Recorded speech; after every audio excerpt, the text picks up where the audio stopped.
Lumabas na nga ang NBA update patungkol sa highest paid players for the season 2023 to 2024. Ayon nga sa Hoops rumor na umabot sa 51 million US dollar ang salary offer ng player na ito sa isang season niya sa team. Walang iba kundi ang nag-iisang Stephen Curry ng Golden State Warriors. Siya ang top 1 sa top 50 listed ng may pinakamalaking salary sa buong NBA League. At na-break niya nga ang history na nagawa ng legendary player na si Michael Jordan na kauna-unahang nag-sign ng contract na umabot ng mahigit sa 20 to 30 million dollars taong 1996 to 1997 and 1997 to 1998.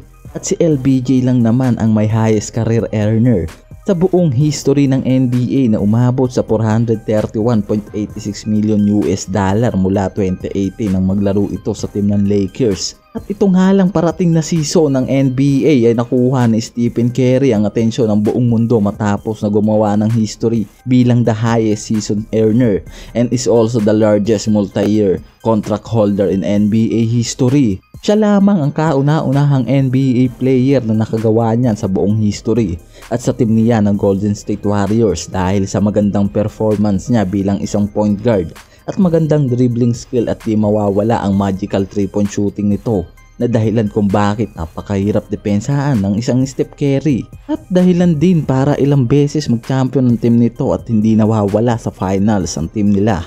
Yan lang naman ang ibang dahilan kung bakit mas lalong tumataas ang kontrata nito sa kanyang team. At Jaylen Brown hindi pa patalo sa usapin matapos na mag-sign nito ng 5 years contract sa team ng Boston. At umabot nga sa 300 million dollars ang kikitain nito sa 5 taon niyang kontrata sa paglalaro sa team ng Boston. And currently holds the belt for the largest contract in NBA history matapos nga natanggapin nito ang offer. Pero maaari ring maagaw ito ng kanyang ka-teammate na si Jason Tatum sa oras na mag-sign rin ito ng contract sa parehas nilang team dahil lalagpas sa 300 million ang magiging signing contract nito sa team ng Boston. Alam nyo ba na sa NBA League ang minimum salary ng isang rookie per year ay umaabot ng 953,000 per year.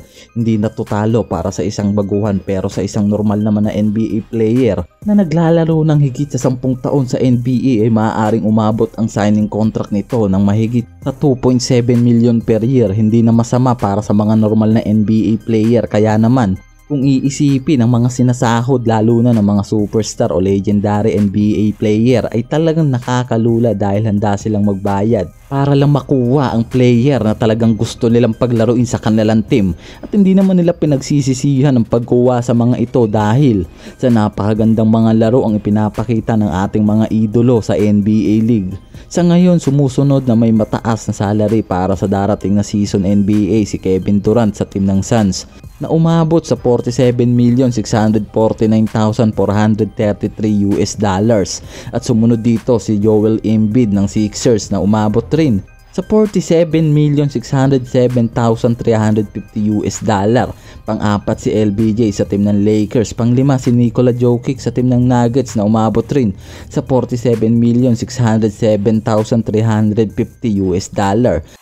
Sa top 15 ng may mga pinakamalalaking signing contract sa NBA ay sila ang mga nasa top 5 list at ang mga kilalang player na iyan ang nangunguna sa may mga pinakamalalaking kita sa NBA League. Maraming salamat sa pagsama para pasukin ang buhay ng may buhay pero buhay ng ating mga idolo.